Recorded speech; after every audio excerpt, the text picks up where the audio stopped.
Now, the obscene incompetence, and I don't say that lightly, the obscene incompetence, and of course the fanboy nature of today's mainstream media is on full display, as they are more than willing to cheer on the illicit war agenda in stunningly malfeasant fashion, while knowingly misinforming the American people in very specific ways, very specifically intentional ways. And this is exactly what we have been subjected to with the recently bungled propaganda efforts against Iran, which, bungled or not, I believe are far from over. For the next article coming from the anti-media about something that I thought was very alarming, personally, based off what we were recently talking about here. Now, we've talked about what has recently been building in the Strait of Hormuz, with all the bellicose rhetoric or the lies about Iran. We've been seeing this stuff develop. But what I think is very interesting is after all of this, knowing that they were sending these people, they didn't tell us exactly where they were going to be sending the supposed troops, the 1,500. Hold on, I'm trying to arrange this real quick here. Oh, that's right.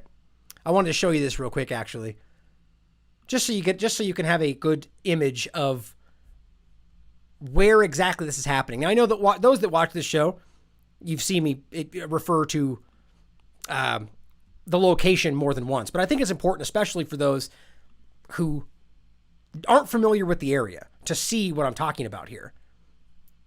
Now, okay, so let me get back into this. I was setting up the map here so you guys can see it. Now, the article is John Bolton lands in UAE as tensions between the U.S. and Iran continue, which, again, is quite alarming to me based on where this stuff was all going down. Now, U.S. National Security Advisor John Bolton has again asserted,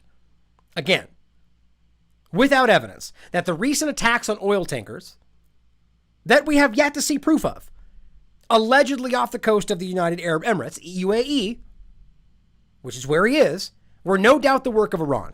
He said, quote, "I think it is clear these tanker attacks were naval mines, almost certainly from Iran." However, Iran is far from being the clear culprit, especially given that 3 foreign militaries, which many people probably are not aware of, including the U.S. Navy, concluded a mine warfare naval drill just weeks before the sabotage incident occurred. Now, let me repeat that again for those that recognize the importance of the correlation of drills alongside their false flags. 3 foreign militaries, including the U.S., had just concluded a mine warfare naval drill weeks before the supposed sabotage. How does this... It's unbelievable how every single time there's a drill that takes place right before. I wonder if that's where these supposed mines maybe came from. Think about that. Now, public evidence to support Bolton's baseless claims has been minimal and often completely counter to the official narrative, which is something we continue to point out, not just in this one location. But for instance, one of the Saudi vessels are allegedly targeted. Remember, we've only seen one picture of one dented boat, and they still claim 4 have been allegedly sabotaged. But here's one of them.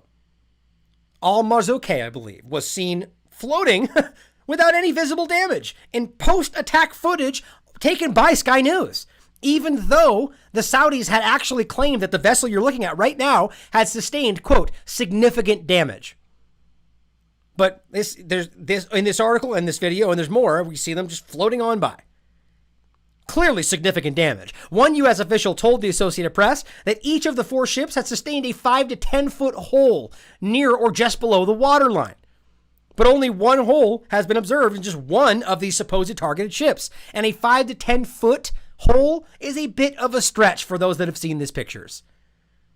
Now, the UAE has not yet blamed anyone for the supposed sabotage of these alleged 4 vessels, including, they claim, 2 Saudi tankers, which was followed 2 days later by drone strikes on oil pumping stations in Saudi Arabia that was conducted by the Houthis that they incorrectly say is Iran, with no evidence, even though we have WikiLeaks cables that very clearly show you that the U.S. themselves said very clearly on record that the Houthis are not connected to Iran. But we don't talk about those kind of things because evidence does not play a factor here. They want Houthis to be bad Iran, so they are, period. Full stop.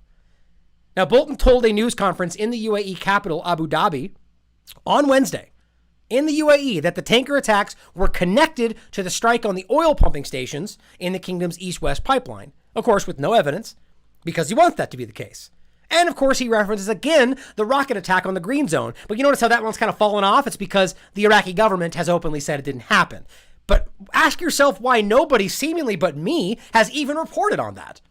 I haven't seen anybody talk about that, especially not the mainstream media, and especially when that is such a powerfully relevant point.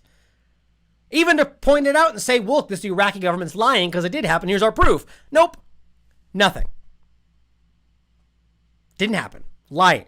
The Iraqi government has said the missile never fired. It did not happen. End of story. The Daily Beast is where this comes from. And the Iraqi government has said point blank, we did not even speak to the Daily Beast.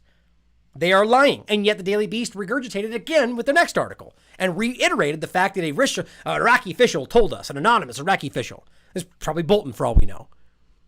Now, the U.S. is part of a 5-nation team that is investigating the May 12th allegations of 4 damaged vessels in Fujairah. To what they claim. First, the U.S. has already accused Iran numerous times here, people. Literally, Bolton literally just said there is no doubt in anybody's mind in Washington who is responsible for this. So, he's already accused Iran numerous times. So the so-called investigation seems like an afterthought, wouldn't you say? And just more window dressing. Again, Bolton just said he has no doubt in his mind. And he said, I think it's important that the leadership in Iran know that we know. While, of course, declining to comment on the specifics of the investigation. Or, in other words, while providing no evidence of his baseless claims. But we should also ask the very logical question here. With the very real possibility that the U.S. is behind this entire thing or involved in its creation, how is it that we can allow them to be part of or conduct this investigation? Conflict of interest, maybe? Yeah, but it doesn't matter because the U.S. is the good guy. So we know they're going to only do good things. Don't ask any questions. Don't think further on it. Good guy, bad guy. That's all. That's it. Move on. Now, the reason I was stumbling in the beginning to get this map, I wanted you to see this. This is very interesting. Thank you for the super chat. Now, here's what I wanted to show you. Now, understand that we just talked about they're sending 1,500 troops to the Middle East. Didn't say where. They said it wasn't Syria or Iraq. What I thought most likely was going to be something like United Arab Emirates or maybe Saudi Arabia. But now we know Bolton is in the UAE. Do we think that's coincidence? It could be. It certainly could be. Or is it possibly, and this is just complete speculation, we talked about 1,500 troops, which makes no difference in the large scheme of things, knowing that by the Associated Press's account, they've got 70,000 troops in the Middle East. So what is 1,500? Well, Trump was clear about the fact that they're a very special group. So what are we looking at here? We know, first of all, like we just said, that in this very same area, which right here, this is right where the supposed sabotaged attacks took place.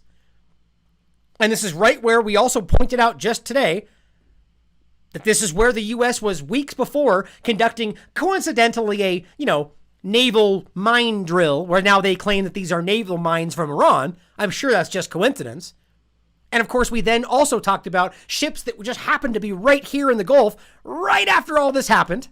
U.S. ships, mind you. Now we've got John Bolton in Dubai, in UAE, with these supposed secret 1,500 troops that are there to do something special, right here along the Strait of Hormuz.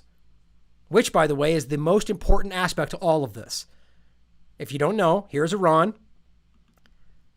Controlling the Strait of Hormuz is what this is all about. And they know that if they take Iran or attack Iran, they're going to shut down the strait, which is where the vast majority of oil comes from the Middle East, which is then why the United States is so aggressively trying to control Yemen. So they can then control this location and flow oil out this way and down through the strait. You starting to get the picture? And this is why they're fighting so aggressively to control Hodeidah and the Bab el-Mandeb Strait. And this is why they're willing to kill 20 million people in one country in order to make sure their oil does not get disrupted. Because this is what good people do. This is what champions for human rights and international law do, right? Now just think about this stuff. Now, Bolton is in the UAE right now. As weeks of increased U.S. aggression toward Tehran continue to move forward. So we should be very nervous, especially with someone like John Bolton, being in the very location where they're supposedly sending these very special troops that unless they're doing something specific is very ineffectual and possibly there to carry out some kind of false flag. Based on their history of doing exactly that, they should not balk at asking such questions.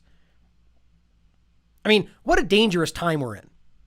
I mean, like, genuinely, like, what a truly dangerous time we find ourselves in right now, where these powerful individuals can basically just kind of assert whatever they want without any supporting evidence, even though they have personally lied about exactly this type of topic and in exactly this kind of way in the past. And we're told it's our duty, actually, to blindly trust them anyway. Just think about that. And this is what we're seeing. These powerful people are abusing this situation and carrying out some of the worst atrocities of our time.